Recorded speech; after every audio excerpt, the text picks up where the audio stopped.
svem svijetu, propovjedajte evanđelje svemu stvorenju.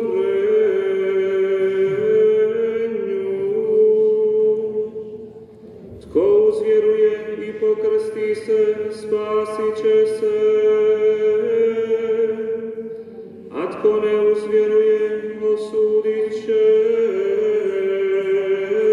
se.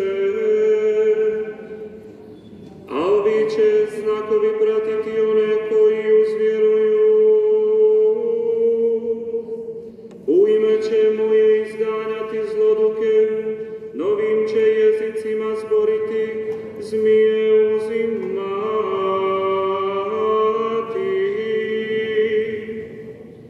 I popiju li što smrtonosno, neće im nauditi.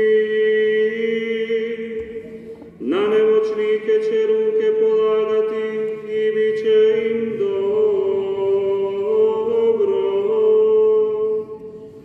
I Gospodin Isus, pošto i to reče, bude uzet na nebo i sede s desna Bogu. Oni pak odoše i propovjedahu posvuda, a Gospodin surađivaše i utvrđivaše riječ povratnim znakom.